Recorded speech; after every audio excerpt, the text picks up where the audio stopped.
I'm Jeff Steiner, Pioneer Rep covering north of Toronto, and this is the Pioneer Made to Grow podcast. Thanks, Jeff, and thank you for joining us here on the Pioneer Made to Grow podcast. We've had a great start to this show, talking everything from the conditions to plant into in episode 1, all the way to our conversations in the last episode on some of the new technology that's available to growers, and how you might be able to come up with a plan for investing and getting more out of that tech. In this episode, we're going to stick to our conversation about new things, but this time, take a look at the stages before that seed even ends up in a bag on your farm. After all, the effort going into these hybrids and varieties is a fascinating one, and certainly not something that can be done overnight. To start that journey for us, we're going to head into the Midwestern U.S., to Iowa, to catch up with Jordan Speer, Evaluation Zone Lead with Corteva. Thanks for joining us, Jordan. Maybe you can kick things off for us by telling us a bit about, as an Evaluation Zone Lead, what you're doing on a daily basis.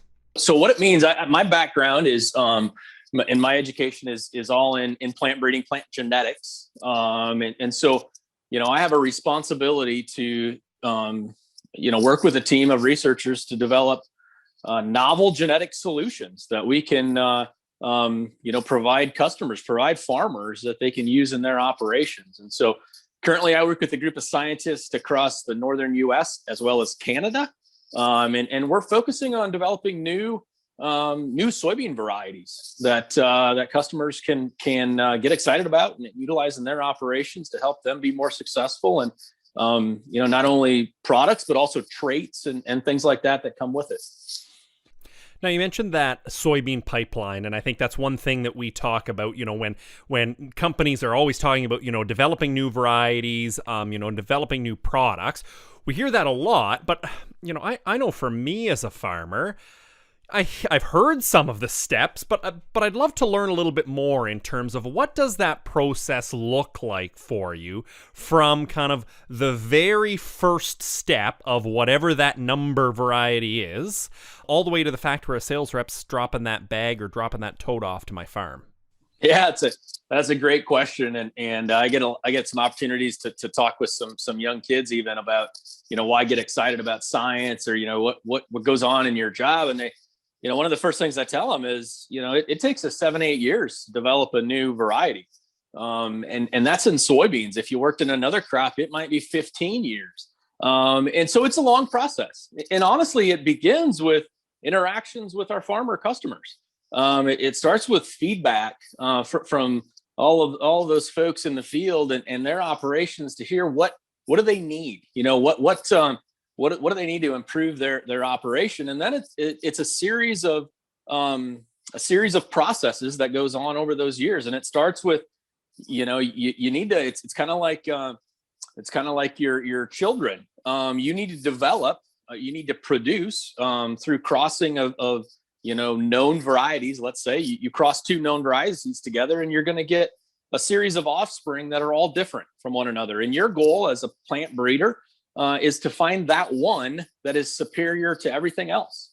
And so you make that cross in year 1, and you spend the next 7 years, screening those. And when I say screening, I mean growing those in research trials. Maybe it's understanding the genetics of each and every one of those offspring. Ultimately, with the goal in mind that come year 7, year 8, year 9, you're going to be able to take that product out to a farmer and say, here's why I'm really excited about this product. Here's why it's better than what I'm currently selling or what you're currently having access to. You should give this one a try. We live in a world where yield performance and what you can sell is directly related to profitability. So we have a lot of focus on making sure that we continue to increase yield. And we do that through, like I said, making crosses and evaluating the progeny over a series of years. Now, when you do mention that feedback, and you already mentioned it, that yield is obviously one of those big factors. I'm not sure you ever get feedback from a farmer that says they don't want more yield all the time. That's kind of checkbox 1, but give me an idea, what other kind of feedback have you been getting the last several years? Or what are your priorities as you're breeding these new varieties now that growers maybe can expect in the next little bit? Yeah, I think, certainly, there's never been an interaction that I've had with the farmer that says, I'm filling the bins way too full, and I grew up on a farm, my dad still farms. I got to go home and plant some corn here a week or so ago. So I stay very close to the farm, and, I think that really helps me relate to, as I'm leading a group of researchers developing new products, I firsthand experience know of what the customers need. And so I think, one of the things that it's kind of like all of our, we can all relate to, even if we're not a farmer, that, one of the challenges with farming is just, some of the risk, and lack of maybe instability, let's call it. And so, from a genetics perspective, I sit here and I say, what can I do to provide a genetic solution to a farmer that he or she can be confident that no matter what year he or she plants that, no matter what farm he or she plants that product, they will have a successful experience. And so a lot of what I'm doing, is not only trying to elevate yield performance, but it's also ensuring that yield performance is stable from environment to environment, farm to farm, year to year. And so we put a lot of effort into understanding those kind of things, because we don't want a customer to have a poor experience. Then when you do start that process based on that feedback and you're starting to think through what that is, I mean, you mentioned you're, making these crosses. I mean, I'm assuming what you're starting with is a whole lot more than what you're going to end up with after 8 years. Yeah, that's exactly right. And so when I say we're making a cross, what we actually have to do, and those of you that might be familiar with a corn plant, it's probably a little bit easier to visualize, where you're pollinating, you're taking pollen from a tassel and you're putting it on the silks of an ear. In soybean, the flowers themselves are what we call perfect flowers, meaning they will actually pollinate themselves. And so what we have to do is we have to dissect the flower from one variety, one plant and one variety, and you have to pollinate the flower of another variety. And so it's a tedious exercise. Every pollination, you might get, I think on average, we're going to get 2 seeds, 1.5 seeds, let's call it, in a pollination. And probably only 50% of your pollinations are actually going to be successful. The others will just die. And so you're going to start with very few seeds, but ultimately what you're trying to do is you're going to start ramping that up really quickly. Okay. So you make a cross between 2 varieties. Every offspring you create in that cross is genetically different. No two offspring in that cross are going to be the same. So it's very different from a bag of seed that a farmer is going to grow, where in a bag of seed, every seed in that bag is going to be genetically identical. However, when we go and make a cross, every seed's going to be different. And so we're going to let that segregate, we call it, which is just alleles and genes are going to differentiate the different varieties, just like all children and all people are a little bit different, just like every variety is a little bit different. And so we're going to start with thousands upon thousands of different varieties, or different paired crosses. And then we're going to start there, and we're going to use, this is probably where some of the most significant advances in technology have helped us improve the rate at which we bring new products to the market. Because we can start selecting superior products much quicker than we ever had. We developed those products through that crossing exercise. Now we can use our understanding of DNA and genetics to understand or predict how all of those offspring are going to perform. It's kind of like being able to predict that a child is going to be an NBA basketball player, when they're a child. That's exactly what we're trying to do in our breeding programs. We're predicting that this child is going to be the best soybean variety that he or she has ever grown on their farm in 5 to 7 years, 8 years. And that's where the advances have really given us confidence and ability to be way more aggressive in bringing those products to the market quicker and much faster. But it has to your point, it has to start with a really big funnel that has a lot of options, a lot of potential varieties in it, because 99.9% of those varieties are not going to have the right combination of genetics in order to be the superior product that everybody's come to expect from a Pioneer bag. I'm curious, Jordan, do you ever get satisfied? Like, do you ever end and you get this variety and you say, man, we finally did it. We got that one. Or is it just a case of, yep, this is better, but man, what if we could do this? I mean, where do you come at this from?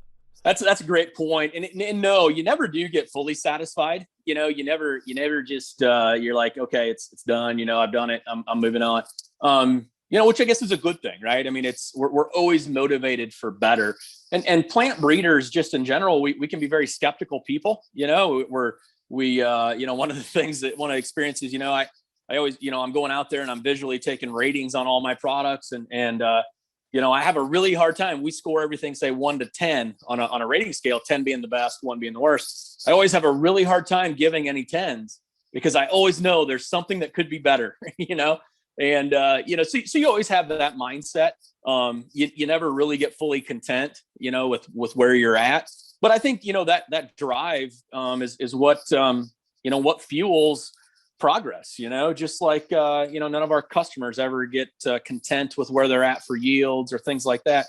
And honestly, the world is changing. As anybody listening to this in the farming community knows, I mean, goals and targets of farms is changing all the time. And so pests, change. Things become more diverse, that maybe you need a different pest resistance than you had. Maybe you need a different herbicide resistance than you had the last couple of years. So no, nothing ever gets stagnant. And, we're always trying to get more. Well, that sounds like a great way to end this portion of the podcast. Jordan, thanks for joining us. Appreciate the opportunity to get to work with our customers and be a partner in their operations with them. Next into our show is a more local look at the research process. To do that, we've tracked down Sheila Murphy, the Research Operations Lead based just north of Woodstock at Corteva's Research and Development Centre. Sheila, maybe you can give folks an idea of what's at the R&D Centre, especially for those that haven't been by it on Highway 59. Sure. So at the Research Center here, we have 2 corn breeding programs, 1 soybean breeding program, and late-stage impact testing, as well as a few other support teams, including research equipment specialists and HR. And so when you drive past, you probably don't understand the depth and the breadth of the people that are working here. But as you do drive past, you'll see our brand new 53,000 square foot facility. I think previously, if you drove past, you might not take a second look, but now you can't miss us. And we have been on this farm since the 1970s. And as we've grown and expanded, we have 100 acres total on both 50 acres on each side of the highway.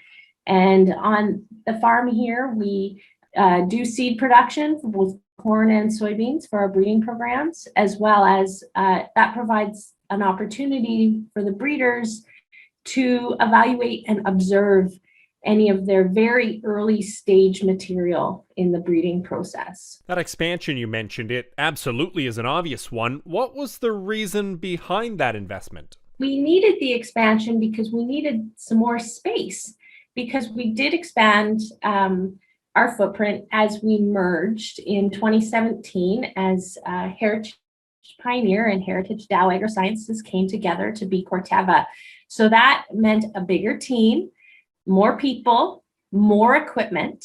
So we needed some space, and there were various options on the table about how do we get that space. And it was very important to me and our research leaders that we stay in the community. Like I said, we've been on this farm since the 1970s. We have a prime location because we're smack dab in the heart of agriculture in Ontario, which means that we can visit research plots within a 2 or 3 hour radius and look at different environments. So it made sense to keep our footprint on our farm here in Oxford County. And then the size of the building is a testament to, how much is going on inside of it, how many people we have, how much state-of-the-art research equipment we have, and just space to keep pushing the envelope, to keep developing technologies that we use to phenotype our plots. You mentioned, Sheila, the impact testing, which for those that aren't aware stands for Intensively Managed Product Advancement Characterization and Training, which is a long enough title, we'll keep using IMPACT as the acronym. What's that mean? It is our late stage testing. So as we know, breeding takes a long time. So a hybrid that a breeder envisions today won't come to market for 7 years. And so through the pipeline, as the breeder envisions a new hybrid or a new variety, we start out testing a lot of different genetics, but in a smaller number of environments. But as something progresses or advances through the pipeline, we start testing fewer products or fewer genetics in way more environments. And so that's what's special about IMPACT, is that it's our winners. They're just about to go commercial. It's very exciting. And we test them in a wide range of environments. And again, that's why Woodstock is so special, because we can test on various soil types, and we can test maturities from 103 to 75 RM in corn. Now, I've got to ask you one more question that's a bit out of the blue, but it comes from the fact that we've chatted before, and I found one of your employees to be a pretty fascinating guy. Can you talk a bit about Boris? Yes, Boris he doesn't have a heartbeat. Doesn't have 2 feet, but Boris is a crucial member of our phenotyping team. Boris is a wind machine. This is proprietary technology to Corteva, and this is a machine that we can drive through our plots that we grow specially, and it will simulate a windstorm through 2 massive fans. So the corn the air is very turbulent. The corn will whip back and forth as we drive Boris through the field. Once he's done his damage, the crew gets boots on the ground, and we go through and we count what stood up to Boris. And that gives us very important phenotyping information for late season stock strength. I think it goes back to that point you mentioned, the fact that yield is number one, but there's so many factors that go into yield that testing things, like stock strength, it sounds pretty critical to your team.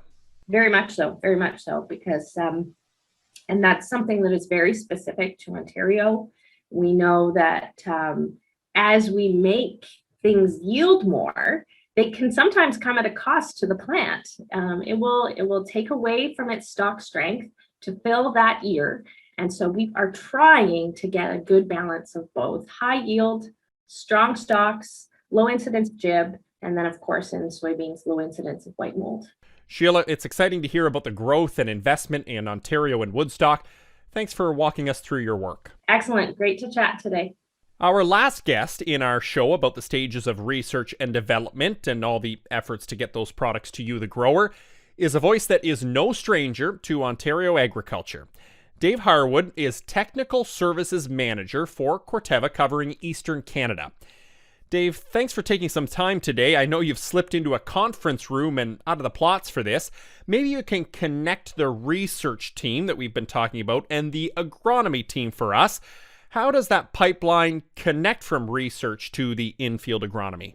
I think what really differentiates the last stage of product evaluation that I'm involved with the agronomy team, as you're alluding to, is that we look at a relatively small number of candidate new products each year in relation to what our colleagues upstream in the pipeline do. They look at thousands and thousands. We look at tens and 20s of products and really do a deep dive on their strengths and considerations. Whereas the research organization, looking at so many materials, they're more data driven, looking at the hard data, selecting those that are floating to the top.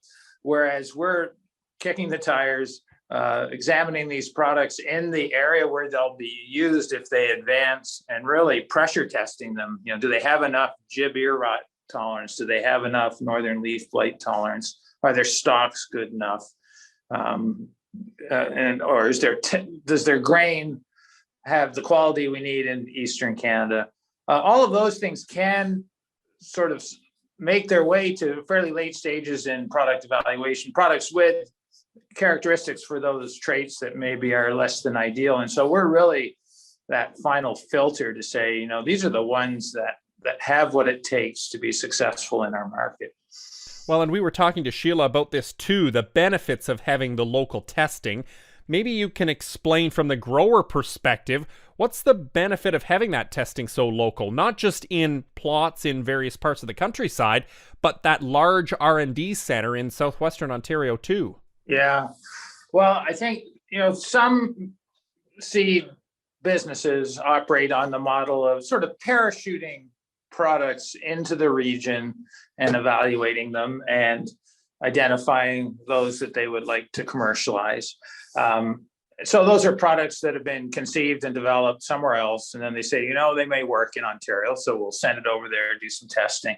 Whereas we do have that benefit of having research infrastructure here in Eastern Canada, where we're actually conducting product development to build, you know, as we call it, a period of years of experience with the product as it moves through the pipeline locally, and then can do that final validation I've been speaking of, the really intense pressure testing locally. So that provides a really powerful set of information. You've got a number of years, you've got local observations, combine that with wide area data that is just a lot of information, so it becomes very powerful. And then with all that combined, we can make predictions of what products are going to perform in this region. And that's really what we're doing when we're evaluating these hybrids or varieties. We're saying,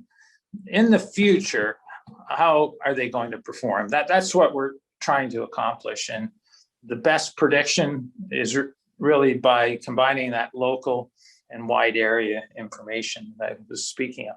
Now, just to wrap up then, Dave, you know, one of the things that, you know, when I talk to growers, and probably you find the same thing, is that everybody's got their favorite varieties or their favorite hybrids that they say, yep, this is the one that I keep planting because it keeps delivering. But obviously, you know, when we talk about, you know, some of these things that are, you know, coming in terms of issues that we've got to overcome, and, you know, just frankly, the quality of the hybrids, you know, that we're improving yield all the time. You know, what do you tell those growers? How do you get growers, you know, convinced that, you know, maybe they want to try some of these new varieties? Yeah, I think the biggest message I would have is trust us. And that might raise suspicion among some. But as I've described, we really do exhaustively test these things, and we're striving for genetic progress, genetic gain, as we call it. And so everything we bring forward predicts to have a higher level of productivity than what we had before. So as a grower, you should take advantage of advances in genetics, the genetic gain, as I said. But I do understand the comfort that comes with a proven product. So I think the balance, you know, everything in life seems to be just striking the right balance. And I think so the balance for a corn or soybean farmer, to me, is to keep looking at those new products. When a Pioneer sales rep says, you know, we've got this brand new soybean that has improved sudden death and good white mold and looks like it's going to yield 2 bushels more than the one you've just been very happy with, you know, try some, you know, so get it on your farm. I'm not suggesting you plant the entire farm to a brand new product, but, you know, dip your toe in the water and take advantage of the genetic progress that is taking place. Sounds like great advice, Dave. Thanks very much for the time today. You're welcome. Enjoyed it. And that's it for our episode talking about the research and development pipeline in the seed business. Thanks to Jordan, Sheila, and Dave for taking the time to walk through it all. On our next and final spring episode, it may be a bit early to think about fungicides on corn and soybeans, but it's a question we hear more and more growers talking about. To apply or not to apply? That's the question we'll tackle next time. On behalf of the entire Pioneer team, thank you so much for listening to the Pioneer Made to Grow podcast. If you enjoyed today's show, we hope you'll recommend us to a friend or rate us on your preferred podcast platform. You can also get in touch on Twitter at Pioneer Seeds CA or my personal handles, Fresh Air Farmer. And for more information or advice, you can always talk to your local Pioneer rep or visit pioneer.com.